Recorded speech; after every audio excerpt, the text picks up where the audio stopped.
이순이 되면 사랑은 자연히 식는 걸까요? 오래 함께 살았으니 설렘이 사라지는 건 당연한 걸까요? 한 지붕 아래에서 수십 년을 살았는데 어느 날 문득 서로가 낯설게 느껴진 적은 없으셨습니까? 같은 침대에 누워있지만 마음은 멀리 떨어져 있는 것처럼 느껴진 적은 없으셨습니까? 대화는 줄어들고 웃음은 사라지고 남는 것은 익숙함과 침묵뿐이라면 우리는 무엇을 놓치고 있는 걸까요? 많은 부부가 60 무렵에 이런 질문을 마음속에 품습니다. 사랑이 끝난 것일까? 아니면 내가 너무 예민한 것일까? 그러나 조금만 깊이 들여다보면 이것은 사랑이 사라져서가 아니라 세월 속에서 모양이 바뀌었기 때문일지도 모릅니다. 불교에서는 모든 것은 변한다고 말합니다. 무상입니다. 젊은 날의 열정도 아이를 키우며 분주했던 시간도 서로에게 기대어 울던 밤도 모두 흘러가 버립니다. 문제는 변하는 것이 아니라 변하지 않기를 바라는 우리의 마음입니다.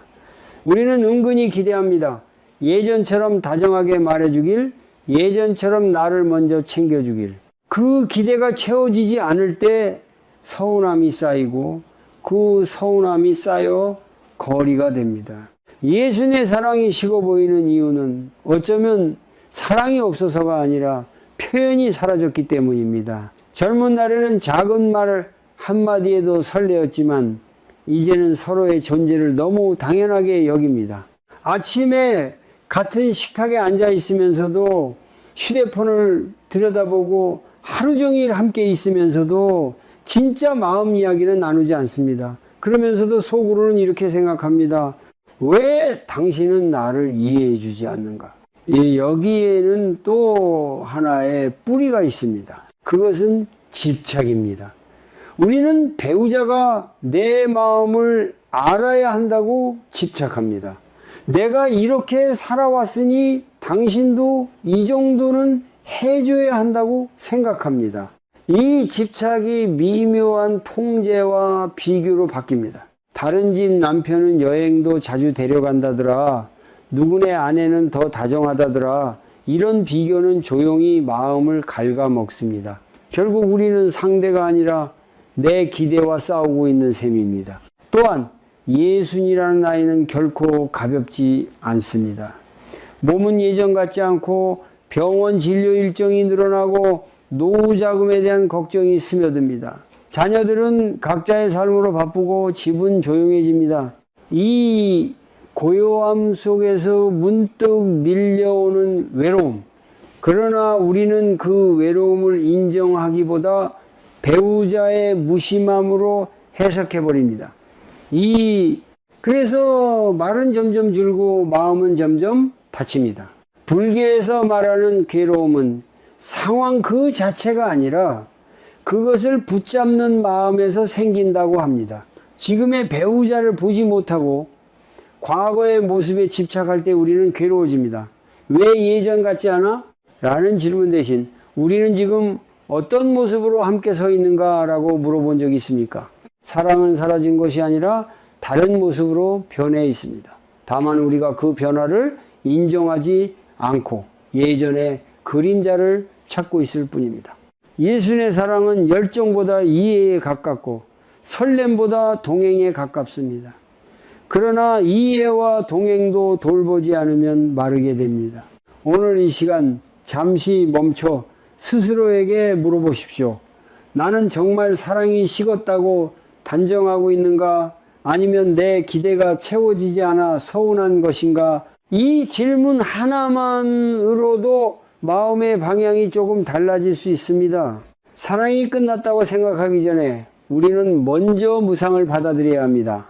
변하는 것은 자연스럽습니다. 그리고 변하는 속에서도 다시 따뜻해질 가능성은 언제나 남아 있습니다. 사랑이 변했다는 사실을 인정하는 순간 우리는 비로소 새로운 질문 앞에 서게 됩니다. 왜 우리는 변하는 것을 알면서도 변하지 않기를 그렇게도 바라는 걸까요? 불교에서는 이 세상을 무상하다고 말합니다. 모든 것은 끊임없이 변하고 한순간도 머물러 있지 않습니다. 계절이 바뀌고 몸이 늙어가고 생각이 달라지듯이 사랑 또한 흐릅니다. 그런데 우리는 사랑만은 예외이길 바랍니다. 결혼식 날의 눈빛이, 신혼 시절의 다정함이, 아이를 처음 안았을 때의 떨림이 그대로 남아있기를 기대합니다. 바로 그 기대가 괴로움의 시작입니다. 예수네 부부가 가장 많이 하는 말 중 하나가 있습니다. 예전에는 안 그랬는데, 이 말 속에는 과거에 대한 집착이 담겨 있습니다. 과거는 이미 지나갔고 그때의 우리도 지금의 우리와 다릅니다. 그럼에도 우리는 과거의 모습을 기준으로 현재를 재단합니다. 그러니 지금의 배우자는 늘 부족해 보이고 나 또한 만족할 수 없습니다. 무상을 받아들이지 못하면 우리는 끊임없이 비교합니다. 젊었을 때는 더 자주 웃었다, 더 많이 손을 잡았다, 더 자주 대화를 나누었다. 그러나 그 시절에는 또 다른 고민이 있었습니다. 돈이 부족했고 아이 문제로 다투었고 미래가 불안했습니다. 그때도 완벽하지 않았습니다. 다만 지금과 다른 모습이었을 뿐입니다. 문제는 지금의 모습을 인정하지 못하는 마음입니다. 예순이 되면 대화의 주제가 달라집니다. 건강 이야기, 병원 예약, 자녀의 결혼 문제, 노후 준비, 이런 현실적인 대화 속에서는 설렘이 줄어들 수밖에 없습니다. 그런데 우리는 그 변화를 이해하지 못하고 사랑이 식었다라고 단정합니다. 사실은 사랑이 사라진 것이 아니라 형태가 바뀌었을 뿐입니다. 불교에서 말하는 괴로움, 즉 고는 집착에서 비롯됩니다. 우리는 사랑은 이래야 한다는 틀을 붙잡고 있습니다. 배우자는 여전히 나를 설레게 해야 하고 나를 먼저 챙겨야 하며 내 기분을 읽어줘야 한다고 믿습니다. 이 믿음이 깨질 때 서운함이 생깁니다. 서운함은 쌓여서 벽이 됩니다. 그 벽이 높아질수록 우리는 더 외로워집니다. 또 하나의 집착은 젊음에 대한 그리움입니다. 예전의 몸, 예전의 활력, 예전의 감정, 그러나 세월은 누구에게나 공평합니다. 배우자도 나도 늙어갑니다. 체력은 줄고 감정 표현도 서툴러집니다. 그런데 우리는 상대만 변했다고 생각합니다. 이것이 바로 무상을 인정하지 못하는 마음의 모습입니다. 지금 이 순간 조용히 자신에게 물어보십시오. 나는 배우자가 변했다고 말하기 전에 나 자신의 변화를 인정하고 있는가? 나는 예수님의 몸과 마음으로 예수님의 사랑을 하고 있는가? 사랑은 항상 같은 온도로 유지되지 않습니다. 때로는 뜨겁고 때로는 미지근하고 때로는 차갑게 느껴집니다. 그러나 불씨가 완전히 꺼졌다고 단정하기 전에 우리는 먼저 바람이 어떻게 불어왔는지 돌아봐야 합니다. 그 바람은 세월일 수도 있고 걱정일 수도 있고 말하지 못한 상처일 수도 있습니다. 무상을 이해하는 순간 우리는 조금 부드러워집니다. 왜 예전 같지 않아? 라는 질문 대신 지금 우리는 어떤 모습으로 함께 늙어가고 있는가? 라고 묻게 됩니다. 이 질문은 비난이 아니라 관찰입니다. 판단이 아니라 이해입니다. 예수님의 사랑은 젊은 날과 다르게 표현될 뿐입니다. 말은 줄었지만 병원에 함께 가주는 발걸음이 있습니다. 꽃은 없지만 따뜻한 국 한 그릇이 있습니다. 화려한 고백은 없지만 조용히 옆에 앉아있는 시간이 있습니다. 우리는 그 조용한 표현을 사랑으로 인정하지 않았을지도 모릅니다. 무상을 받아들이는 것은 포기가 아닙니다. 오히려 새로운 시작입니다.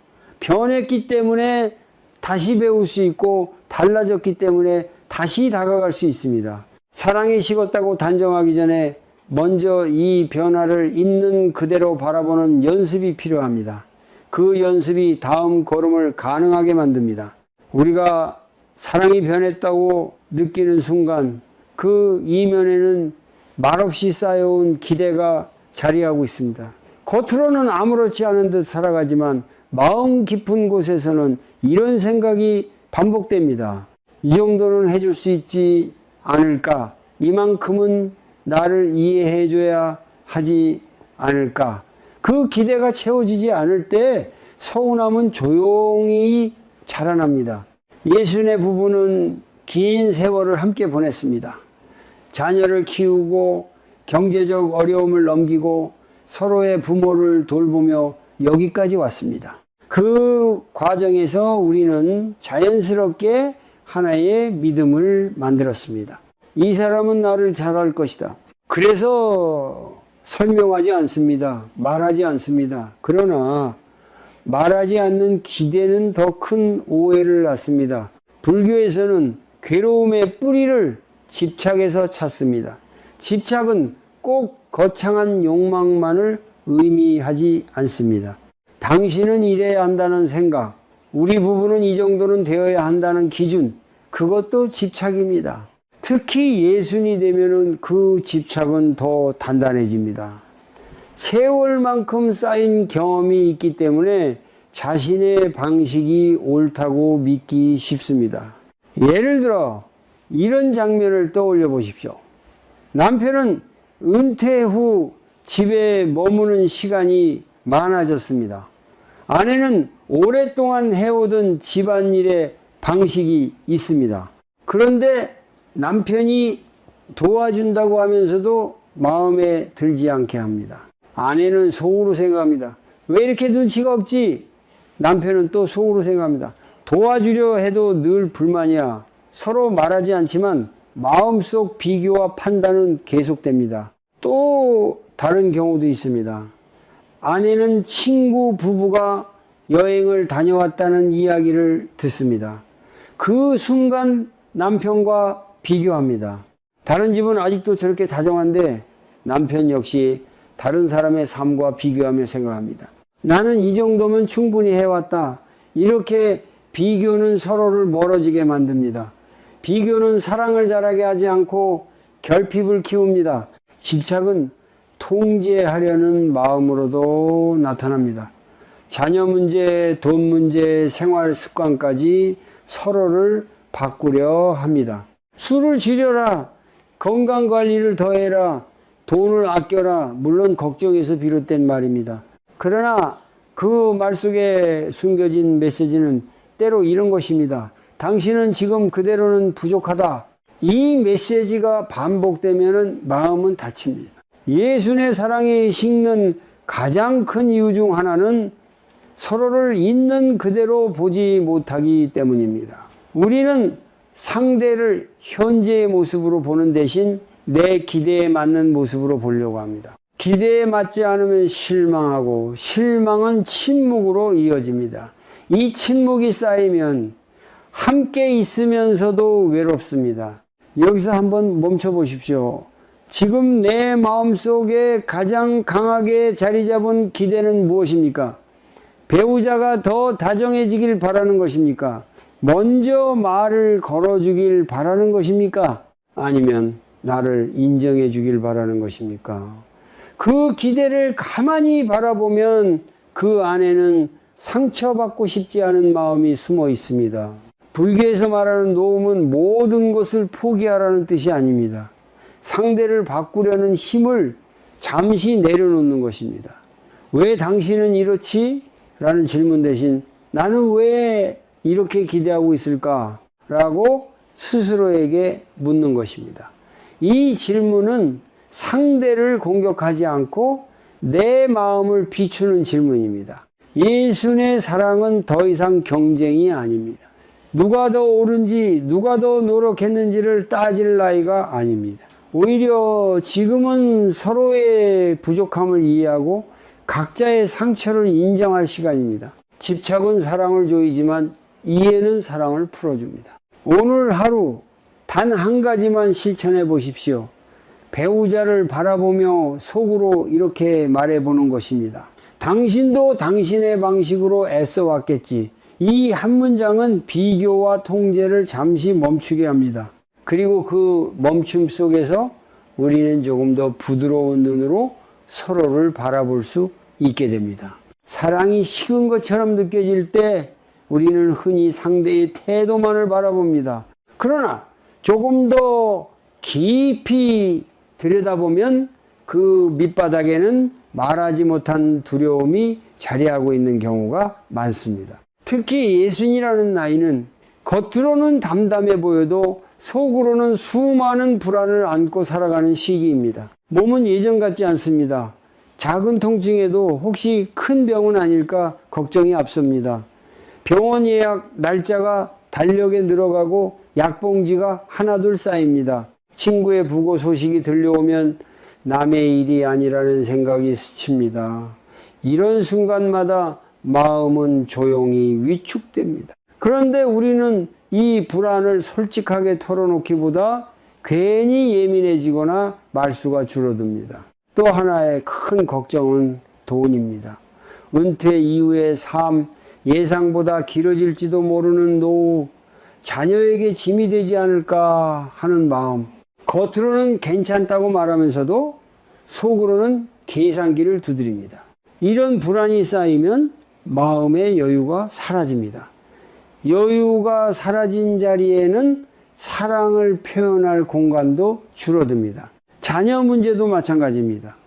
자식이 결혼을 늦게 하거나 직장에서 어려움을 겪거나 손주 양육 문제로 갈등이 생기면 부모의 마음은 편할 날이 없습니다. 부부가 마주 앉아 나누는 대화의 대부분이 걱정과 염려가 됩니다. 애는 괜찮을까? 우리가 더 도와줘야 하나? 이런 대화가 반복되면 어느새 둘 사이의 이야기는 사라지고 맙니다. 이처럼 예수네 부부는 같은 공간에 있으면서도 각자의 걱정 속에 갇혀 살아갑니다. 불교에서는 마음이 한 생각에 붙잡히는 것을 집착이라 말합니다. 걱정도 하나의 집착입니다. 아직 오지 않은 미래를 붙잡고 계속 상상하며 괴로워하는 것입니다. 그 결과 지금 눈앞에 있는 사람을 보지 못합니다. 혹시 이런 경험이 있으십니까? 배우자가 말을 걸어도 건성으로 대답하고 마음은 다른 생각에 빠져 있는 순간, 또는 사소한 말에도 짜증이 나는 순간, 그 짜증의 뿌리를 따라가 보면은 대부분 두려움이나 불안이 숨어 있습니다. 그러나 우리는 그 불안을 인정하지 않고 상대의 말투나 행동을 문제 삼습니다. 그러는 불교에서 말하는 거는 상황 자체보다 그것을 붙잡는 마음에서 생긴다고 합니다. 늙어가는 것은 자연스러운 일입니다. 돈에 대한 걱정도, 자녀에 대한 염려도 인간이라면 누구나 합니다. 문제는 그 생각이 머릿속에서 끊임없이 반복될 때입니다. 같은 생각이 계속 돌아가면 마음은 지치고 굳어집니다. 굳어진 마음으로는 따뜻한 말을 꺼내기 어렵습니다. 예수의 사랑이 식어 보이는 이유 중 하나는 서로를 사랑하지 않아서가 아니라 각자의 불안에 잠식되어 있기 때문입니다. 사랑은 여전히 존재하지만 불안이 그 위를 덮고 있습니다. 마치 햇빛이 있지만 구름에 가려 보이지 않는 것과 같습니다. 이제 잠시 멈춰 보십시오. 오늘 하루 동안 내 마음을 가장 많이 차지한 생각은 무엇이었습니까? 건강에 대한 걱정입니까? 돈에 대한 불안입니까? 자녀에 대한 염려입니까? 그 생각을 밀어내려 하지 말고 조용히 인정해 보십시오. 나는 지금 불안하구나. 이 한마디 인정이 마음을 조금 부드럽게 만듭니다. 불안을 인정할 수 있을 때 우리는 상대를 향해 조금 더 솔직해질 수 있습니다. 나 요즘 걱정이 많아서 그런지 마음이 자꾸 예민해져. 이렇게 말할 수 있다면 그 순간 이미 벽은 조금 낮아집니다. 사랑은 거창한 이벤트가 아니라 이런 솔직함에서 다시 시작됩니다. 예수의 삶에는 분명 여러 무게가 있습니다. 그러나 그 무게를 혼자서만 짊어질 필요는 없습니다. 같은 걱정을 나누고 있다는 사실을 알게 될 때 우리는 다시 한 팀이 됩니다. 그리고 그때 식어 보이던 관계는 조금씩 온기를 되찾기 시작합니다. 관계가 멀어졌다고 느껴질 때 우리는 대개 큰 변화를 떠올립니다. 여행을 가야 하나, 이벤트를 준비해야 하나, 뭔가 특별한 계기가 필요하지 않을까 생각합니다. 그러나 예수의 사랑을 다시 따뜻하게 만드는 힘은 거창한 행동이 아니라 아주 작은 멈춤에서 시작됩니다. 불교에서 말하는 알아차림, 즉 정념은 지금 이 순간에 온전히 머무는 힘입니다. 우리는 같은 집에 살면서도 서로와 함께 있지 못합니다. 몸은 옆에 있지만 마음은 과거의 서운함이나 미래의 걱정 속을 떠돌고 있습니다. 그래서 오늘은 아주 단순한 연습 하나를 제안하고 싶습니다. 하루 3분 함께 숨을 쉬는 시간입니다. 방법은 어렵지 않습니다. 저녁 식사 후나 잠자리에 들기 전 텔레비전을 끄고 휴대폰을 잠시 내려놓습니다. 서로 마주 앉거나 나란히 앉아도 좋습니다. 눈을 꼭 마주칠 필요는 없습니다. 다만 같은 공간에서 같은 시간을 공유한다는 사실을 느껴보십시오. 천천히 코로 숨을 들이마시고 입으로 길게 내쉽니다. 들이마실 때 속으로 이렇게 말해 보십시오. 나는 지금 숨을 들이마신다. 내쉴 때는 나는 지금 숨을 내쉰다. 생각이 떠오르면 억지로 밀어내지 말고 다시 숨으로 돌아옵니다. 이 단순한 과정이 정념의 시작입니다. 처음에는 어색할 수 있습니다. 이 나이에 이런 걸 왜 하나라는 생각이 들 수도 있습니다. 그러나 바로 그 생각을 알아차리는 것이 수행입니다. 우리는 오랫동안 상대의 말과 행동만 바라보았지 함께 조용히 숨 쉬어 본 적은 거의 없습니다. 숨은 가장 기본적인 생명의 리듬입니다. 그 리듬을 함께 느끼는 것만으로도 묘한 연결감이 생깁니다. 이 3분 동안은 서로를 평가하지 않습니다. 왜 저렇게 앉아있지? 왜 이렇게 무표정하지? 같은 판단을 내려놓습니다. 그저 같은 공기를 마시고 내쉬는 존재로 바라봅니다. 예수네 부부에게 필요한 것은 설레는 말이 아니라 이렇게 조용한 동행일지도 모릅니다. 숨을 몇 차례 고르고 나면 마음이 조금 가라앉는 것을 느낄 수 있습니다. 걱정도 서운함도 잠시 힘을 잃습니다. 그때 배우자의 존재를 가만히 느껴보십시오. 수십 년을 함께 걸어온 사람입니다. 젊은 날의 부족함도 힘들었던 시절도 기쁨의 순간도 함께 지나왔습니다. 그 세월이 지금 이 자리에 앉아 있습니다. 이 연습의 핵심은 바꾸려 하지 않는 것입니다. 상대가 더 다정해지길 바라지 말고 당장 관계가 좋아지길 기대하지도 마십시오. 기대가 개입되면 다시 집착이 됩니다. 오늘은 그저 함께 숨 쉬는 것만으로 충분합니다. 이것이 노음의 연습입니다.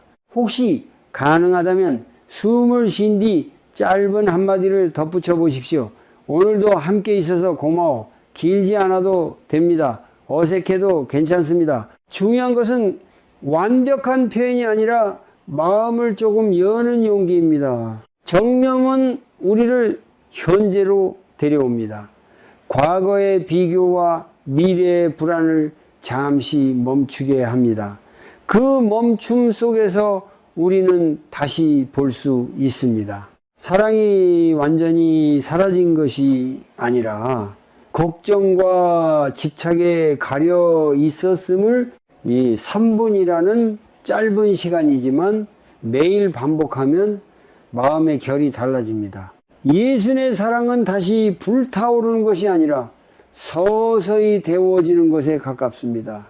그리고 그 첫 번째 불씨는 거창한 변화가 아니라 오늘 이 순간 함께 들이마시는 숨 한 번일지도 모릅니다. 함께 숨을 쉬는 시간이 조금 익숙해졌다면 이제 우리는 한 걸음 더 나아갈 수 있습니다. 그것은 말을 잘하는 법이 아니라 듣는 법을 다시 배우는 것입니다.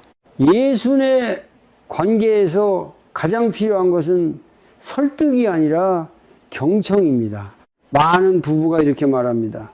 이 사람은 내 말을 듣지 않아. 그런데 가만히 돌아보면 우리 역시 듣기보다 말하기를 더 많이 해왔습니다. 상대가 무언가를 이야기하면 끝까지 듣기도 전에 해결책을 제시하거나 반박하거나 조언을 합니다. 특히 나이가 들수록 경험이 많아지기 때문에 더 쉽게 훈계하게 됩니다. 그러나 조언은 때로 위로가 되지 않습니다. 불교에서 말하는 자비는 상대의 괴로움을 있는 그대로 바라보는 마음입니다. 고치려는 마음이 아니라 이해하려는 마음입니다. 예수님의 배우자도 겉으로는 담담해 보여도 속으로는 수많은 불안을 안고 있습니다.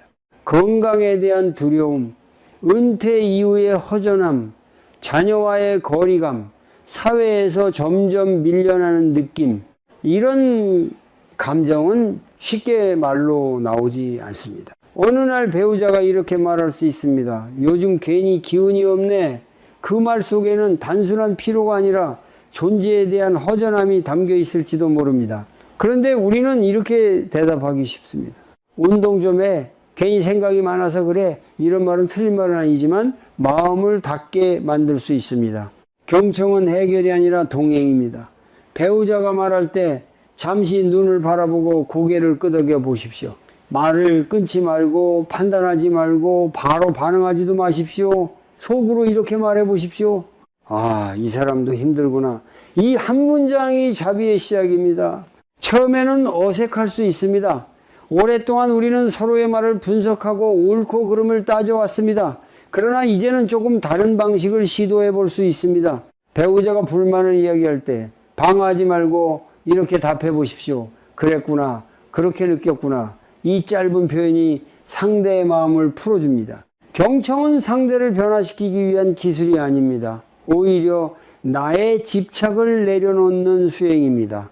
내 말이 맞다는 생각, 내가 더 많이 고생했다는 생각을 잠시 멈추는 것입니다. 그 멈춤 속에서 상대의 고통이 보이기 시작합니다.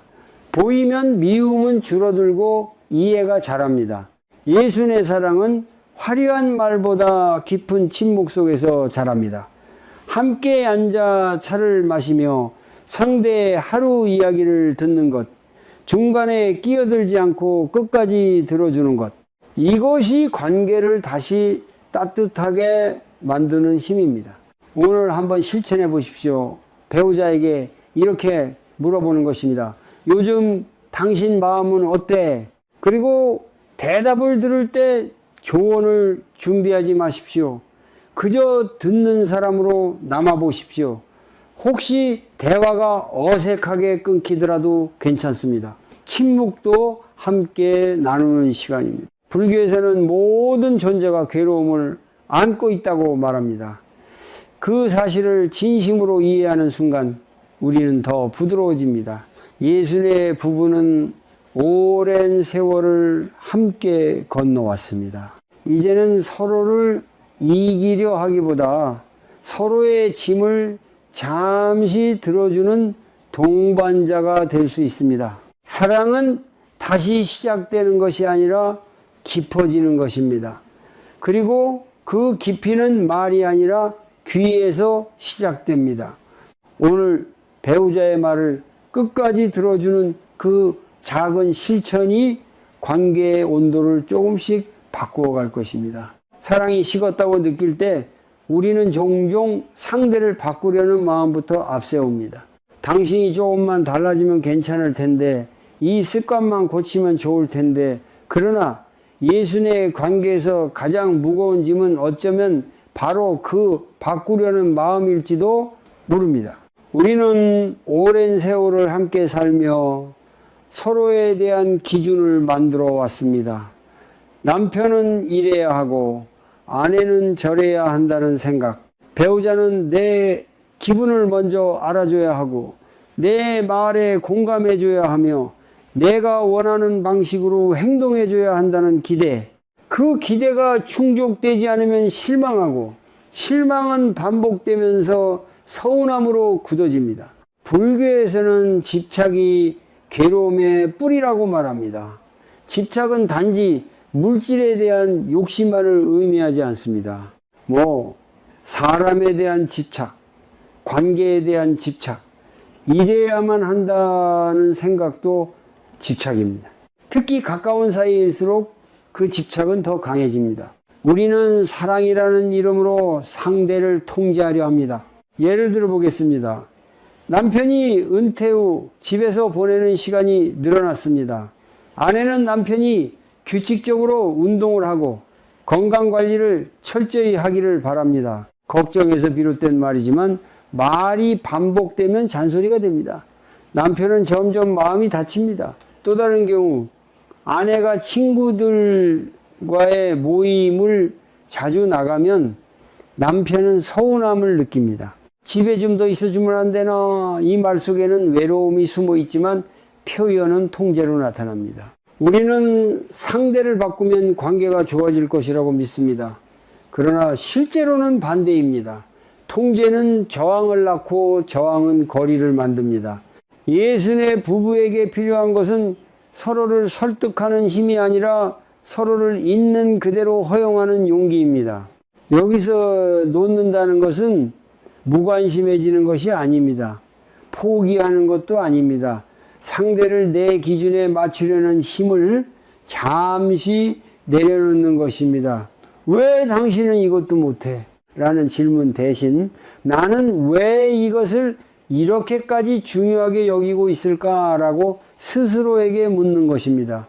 이 질문은 관계의 방향을 바꿉니다. 우리가 통제하려는 이유는 대부분 두려움 때문입니다. 건강이 나빠질까봐, 돈을 낭비할까봐, 관계가 더 멀어질까봐 그 두려움을 솔직하게 인정하지 않으면 그것은 비난의 말로 변합니다.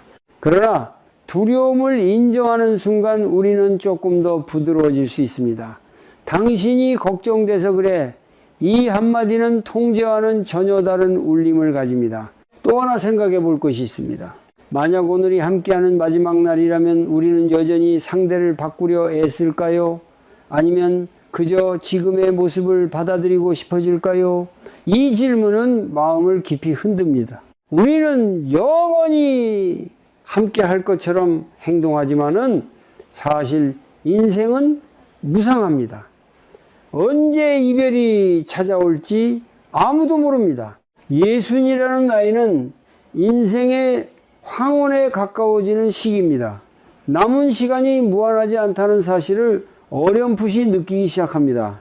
그렇다면 남은 시간을 통제와 다툼으로 채울 것인지 이해와 수용으로 채울 것인지는 우리의 선택입니다. 오늘 작은 실천을 해보십시오. 배우자의 마음에 들지 않는 행동 하나를 떠올려 보십시오. 그리고 하루만이라도 그것을 지적하지 말아 보십시오. 대신 그 사람의 다른 노력을 하나 찾아보십시오. 말없이 쓰레기를 버린 일, 묵묵히 장을 봐온 일, 아플 때 곁에 있어준 시간, 그 노력에 집중해 보는 것입니다. 이것이 노음의 연습입니다. 처음에는 쉽지 않습니다.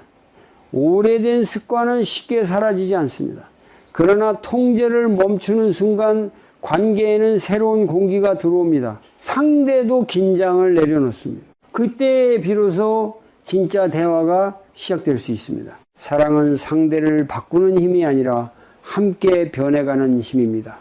예수의 사랑은 완벽함을 요구하지 않습니다. 오히려 서로의 부족함을 인정하면서도 곁에 머무는 선택입니다. 우리가 집착을 조금 내려놓을 때 관계는 억지로 끌어당기지 않아도 자연스럽게 가까워집니다. 남은 세월이 얼마나 될지 알 수 없습니다. 그러나 분명한 것은 오늘의 태도가 내일의 거리를 결정한다는 사실입니다. 통제를 내려놓고 이해를 선택하는 그 순간 예수의 사랑은 다시 조용히 숨을 쉬기 시작합니다. 함께 살고 있는데도 이상하게 마음이 허전할 때가 있습니다.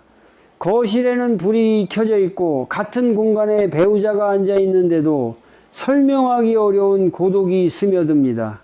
예순의 나이에 찾아오는 이 고독은 젊은 날의 외로움과는 다릅니다. 더 조용하고 더 깊고 더 오래 남습니다. 많은 사람들이 이 감정을 인정하지 않으려 합니다. 우리가 왜 외로워? 같이 사는데 무슨 소리야? 그러나 외로움은 혼자 사는 사람만의 감정이 아닙니다. 이해받지 못한다고 느낄 때, 내 마음을 털어놓을 곳이 없다고 느낄 때 우리는 함께 있으면서도 외롭습니다. 예순이 되면 삶의 구조가 크게 달라집니다. 자녀들은 각자의 가정을 꾸리거나 바쁜 사회생활로 집을 떠납니다. 한때 북적이던 집은 조용해집니다. 식탁에는 두 사람만 앉아있고 대화는 점점 짧아집니다. 처음에는 그 고요함이 편안하게 느껴질지 모릅니다. 그러나 시간이 지나면 그 침묵이 벽처럼 느껴질 수 있습니다. 이때 우리는 종종 외로움의 원인을 배우자에게서 찾습니다. 당신은 왜 나와 대화하지 않아? 왜 이렇게 무심해? 그러나 조금 더 깊이 들여다보면 그 외로움은 내 안에서 시작되었을지도 모릅니다. 역할이 사라진 자리, 바쁘게 살아온 시간이 멈춘 자리에서 우리는 문득 묻게 됩니다. 나는 지금 누구인가? 불교에서는 모든 존재가 본래 외롭다고 말하기도 합니다. 각자의 업과 생각을 지닌 채 우리는 완전히 하나가 될 수 없습니다.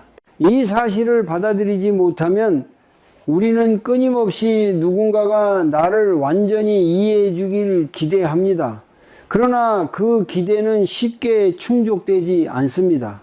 그리고 그 실망이 쌓이면 관계는 더 멀어집니다. 외로움을 인정하는 것은 약함이 아닙니다. 오히려 깊은 용기입니다. 나 요즘 좀 허전해.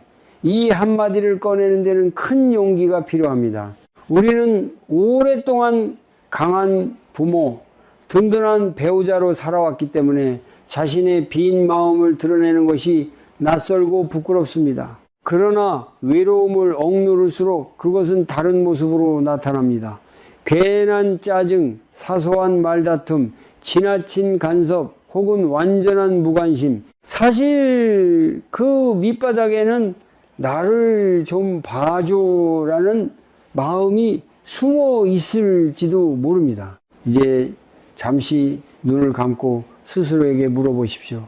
나는 지금 무엇이 허전한가? 사랑이 부족해서인가? 아니면 나 자신과의 연결이 끊어져서인가? 예순의 나이에 필요한 것은 누군가가 나를 채워주는 것이 아니라 내가 나를 다시 만나는 시간일지도 모릅니다. 여기서 작은 연습을 제안합니다. 하루에 5분 혼자 조용히 앉아 자신의 감정을 바라보는 시간입니다. 텔레비전도 휴대폰도 끄고 그저 앉아서 마음속에 떠오르는 생각을 지켜보십시오. 나는 외롭다라는 생각이 떠오르면 그것을 밀어내지 말고 이렇게 말해 보십시오. 아, 지금 외로움이 올라오고 있구나. 판단하지 않고 알아차리는 것이 중요합니다. 이 연습은 외로움을 없애기 위한 것이 아닙니다. 외로움을 이해하기 위한 것입니다. 감정을 인정받지 못하면 더 크게 소리칩니다. 그러나 조용히 바라봐주면 조금씩 힘을 잃습니다. 이것이 정념의 힘입니다. 외로움을 인정한 사람은 배우자에게 덜 공격적이 됩니다. 당신 때문이야 라는 말 대신 내가 요즘 좀 허전해 라고 말할 수 있습니다. 이 차이는 큽니다. 전자는 비난이고 후자는 고백입니다. 고백은 벽을 허물지만 비난은 벽을 높입니다. 예수님의 사랑은 더 이상 누군가에게 의존하는 사랑이 아니라 두 개의 성숙한 외로움이 나란히 서는 사랑입니다. 서로를 완전히 채워줄 수는 없지만 함께 걸어줄 수는 있습니다. 외로움을 숨기지 않고 인정할 때 우리는 상대를 덜 원망하게 됩니다. 함께 늙어간다는 것은 서로의 외로움을 이해하는 일입니다. 그리고 그 이해 속에서 조용한 연대가 생깁니다. 화려하지 않아도 괜찮습니다. 깊고 단단한 연결은 바로 그 자리에서 시작됩니다. 관계가 오래될수록 우리는 익숙함에 기대어 삽니다. 익숙함은 편안함을 주지만 동시에 소중함을 흐리게 만들기도 합니다. 매일 보는 얼굴, 매일 듣는 목소리, 매일 반복되는 일상 속에서 우리는 점점 감사하는 마음을 잊어갑니다. 그리고 감사가 사라진 자리에는 당연함이 들어섭니다. 예수네 부부가 서로에게 가장 많이 하는 착각은 이것입니다. 이 사람은 늘 내 곁에 있을 것이다. 그래서 표현하지 않습니다. 고맙다는 말도, 수고했다는 말도, 함께 해줘서 든든하다는 말도 점점 줄어듭니다. 하지만 불교에서 말하는 무상처럼 이 세상에 영원한 것은 없습니다. 지금 곁에 있는 사람이 내일도 그대로 있을 것이라는 보장은 없습니다. 감사는 단순한 예의가 아닙니다. 그것은 마음의 방향을 바꾸는 수행입니다. 우리는 자연스럽게 부족한 것에 집중합니다. 왜 이것은 안 해주지? 왜 저 말은 그렇게 했지? 이런 생각은 반복되기 쉽습니다. 특히 나이가 들수록 생각은 습관이 됩니다. 서운했던 장면들이 자꾸 떠오르고 같은 불만이 마음속에서 되풀이 됩니다. 이것이 생각의 집착입니다. 감사는 그 흐름을 바꾸는 힘이 있습니다. 의도적으로 상대의 작은 노력을 바라보는 연습입니다. 예를 들어 보겠습니다. 아침마다 말없이 신문을 가져다 놓는 일, 약을 챙겨주며 잊지 말고 먹으라고 말하는 한마디, 묵묵히 집안일을 나눠하는 모습. 우리는 이런 장면을 너무 쉽게 지나칩니다. 오늘부터 한 가지 실천을 제안합니다. 하루에 한 번 배우자에게 감사의 말을 건네는 것입니다. 거창할 필요는 없습니다. 오늘 밥 맛있었어. 같이 병원 가줘서 고마워. 당신이 있어서 든든해. 이 짧은 문장은 생각보다 큰 울림을 가집니다. 처음에는 어색할 수 있습니다. 오랫동안 표현하지 않았기 때문에 입이 잘 떨어지지 않을 수도 있습니다. 상대가 놀란 표정을 지을지도 모릅니다. 그러나 바로 그 어색함이 관계가 굳어 있었다는 증거입니다. 작은 균열이 생겨야 빛이 들어옵니다. 감사를 표현하는 것은 상대를 바꾸기 위한 전략이 아닙니다.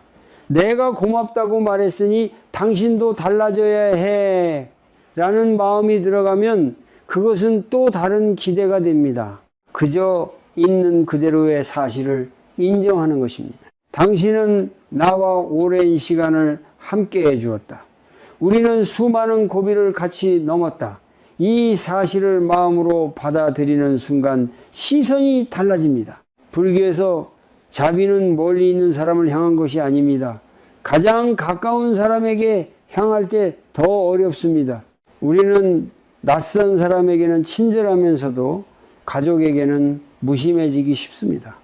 그러나 수행은 가까운 자리에서 시작됩니다. 가장 가까운 사람에게 따뜻한 말을 건네는 것이 가장 큰 수행일지도 모릅니다. 또 하나의 연습을 더해 보겠습니다. 잠자리에 들기 전 오늘 배우자에게서 고마웠던 순간 하나를 떠올려 보십시오. 말로 하지 못했더라도 마음속으로 분명히 인식해 보는 것입니다. 아, 오늘 저 사람이 이런 일을 해줬지. 이렇게 마음에 새기는 것만으로도 생각의 방향이 달라집니다. 반복되던 불만의 기억 대신 감사의 기억이 쌓이기 시작합니다. 생각은 습관이고 습관은 관계를 만듭니다. 매일 서운함을 떠올리면 서운함이 깊어지고 매일 감사를 떠올리면 따뜻함이 자랍니다. 이것은 단순한 심리 기술이 아니라 마음의 훈련입니다. 예수의 사랑은 새로 시작하는 사랑이 아니라 다시 발견하는 사랑입니다. 어쩌면 우리는 그동안 사랑을 받지 못했다고 생각했을지도 모릅니다. 그러나 조금만 시선을 돌리면 사랑은 늘 다른 형태로 존재해 왔습니다. 말없이 곁을 지켜준 시간, 함께 병을 견뎌낸 날들, 아이를 키우며 밤을 지새운 기억, 그 모든 순간이 이미 사랑이었습니다. 오늘 단 한마디의 감사가 오랫동안 굳어있던 마음을 조금 녹일 수 있습니다. 그 한마디가 내일의 대화를 만들고 그 대화가 다시 온기를 만듭니다. 사랑은 사라진 것이 아니라 우리가 잠시 보지 못했을 뿐입니다. 그리고 감사는 그 사랑을 다시 보게 하는 눈입니다. 예수의 사랑은 끝을 향해 가는 사랑일까요? 아니면 다른 모습으로 다시 시작되는 사랑일까요? 우리는 종종 나이를 숫자로만 받아들입니다.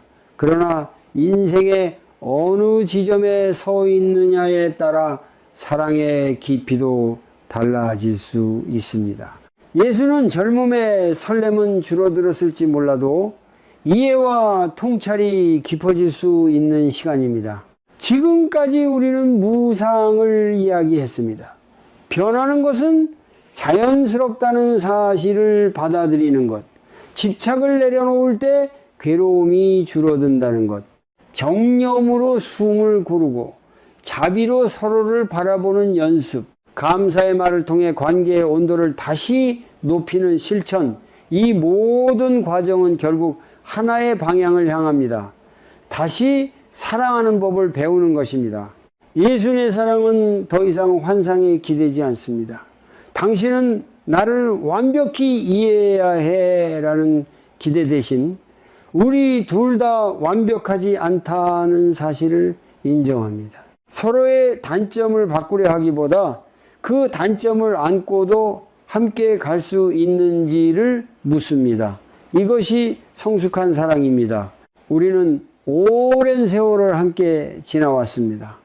기쁨도 있었고 후회도 있었고 상처도 있었을 것입니다. 어쩌면 아직 풀리지 않은 오해가 남아있을지도 모릅니다. 그러나 남은 시간이 무한하지 않다는 사실을 떠올리면 무엇이 정말 중요한지 조금 더 선명해집니다. 옳고 그름을 따지는 일보다 오늘 함께 웃는 일이 더 소중할지도 모릅니다. 불교에서는 삶과 죽음조차도 하나의 흐름이라고 말합니다. 태어남이 있으면 사라짐이 있습니다.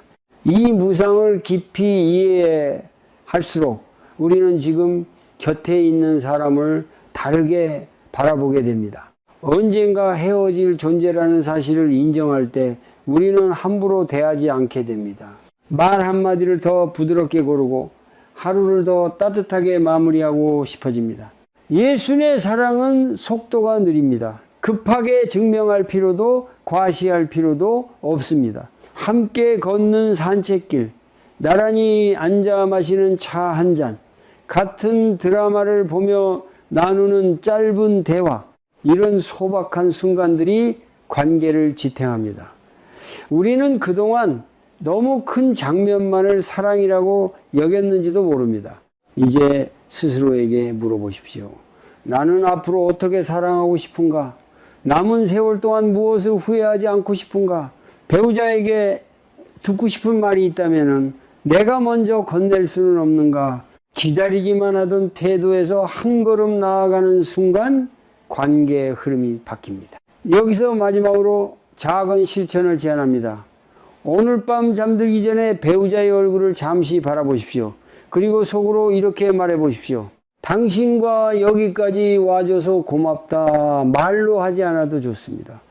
그 마음을 진심으로 느껴보는 것이 중요합니다. 그 한순간의 마음이 내일의 태도를 바꿉니다. 사랑은 특별한 날에만 존재하지 않습니다. 반복되는 평범한 하루 속에서 조용히 자랍니다. 예수님의 사랑은 뜨겁게 타오르기보다 은은하게 오래갑니다.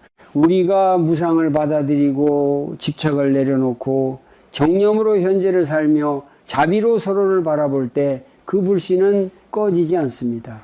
혹시 아직도 마음 한켠이 서늘하다면 그것을 부정하지 마십시오. 그 감정도 당신의 일부입니다. 그러나 동시에 기억하십시오.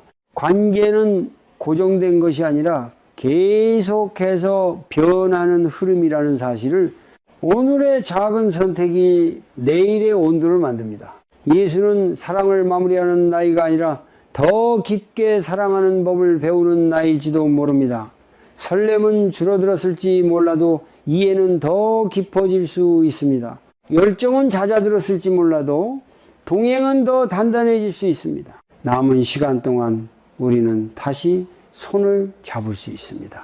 천천히 그러나 분명하게 그렇게 예수님의 사랑은 조용히 그러나 깊게 이어질 것입니다.